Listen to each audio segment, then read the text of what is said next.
এদেশে মুসলিম জাতিসত্তার প্রতীক স্বাধীনতা, সার্বভৌমত্ব, অখণ্ডত্বের অতন্দ্র প্রহরী, জননন্দিত 12 কোটি মুসলমানের কলিজার সাথে সম্পর্ক দৈনিক ইনকিলাব পত্রিকাকে বন্ধ করার ষড়যন্ত্র হিন্দুস্তানের গোলাম সরকার হাতে নিয়েছে।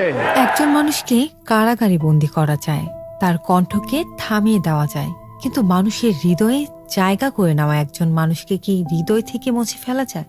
আমাকে কথা বলতেই হবে ইনশাআল্লাহ। আল্লামা দেলোয়ার হোসেন সাঈদী রহিমাহুল্লাহ যেন তারই এক জীবন্ত উদাহরণ।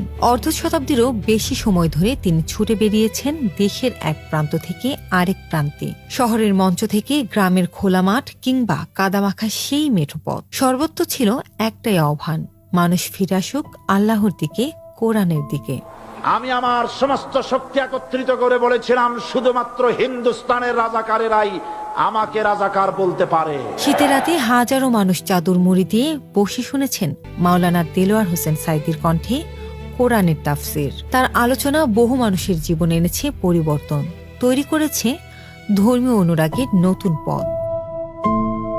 রাসূলুল্লাহ সাল্লাল্লাহু আলাইহি ওয়াসাল্লাম বলেছেন, তোমাদের মধ্যে সর্বোত্তম ব্যক্তি সেই যে কোরআন শিক্ষা করে এবং অন্যকে শিক্ষা দেয়। আল্লামা সাঈদীর জীবনের বড় একটি অংশ কেটেছে কোরআন শেখা, শেখানো এবং মানুষের কাছে কোরআনের বার্তা পৌঁছে দেওয়ার কাজে। তার জনপ্রিয়তা একসময় তাকে তাফসিরের ময়দান থেকে জাতীয় সংসদে নিয়ে যায়। সংসদ সদস্য হিসেবে তিনি ধর্মীয় মূল্যবোধ, মাদ্রাসা শিক্ষা ও সাধারণ মানুষের নানা দাবি নিয়ে কথা বলছেন। তার রাজনীতি ও মতাদর্শ নিয়ে মতপার্থক্য থাকতেই পারে, কিন্তু এই দেশের ধর্মীয় রাজনৈতিক অঙ্গনে তার প্রভাব এবং মানুষের বিপুল ভালোবাসা ছিল, যেটি অস্বীকার করার মতো নয়। জীবনের শেষ অধ্যায়ে তাকে দীর্ঘ কারাবাসের মধ্য দিয়ে যেতে হয়েছে, কিন্তু কারাগারের দেয়াল তার কণ্ঠকে মানুষের ঘরে পৌঁছানো থেকে থামাতে পারেনি। সন্ধ্যার পর অসংখ্য ঘরে বাজত তার তাফসিরের রেকর্ডিং। মানুষ শুনত, কাঁদত, দোয়া করত। আইন তৈরি করবে মানুষ, আমরা মানব না।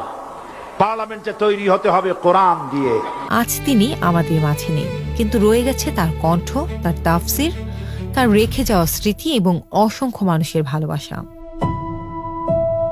মানুষ চলে যায়, দাওয়াত থেকে যায়, কণ্ঠ থেমে যায়, কিন্তু আহ্বান থামে না।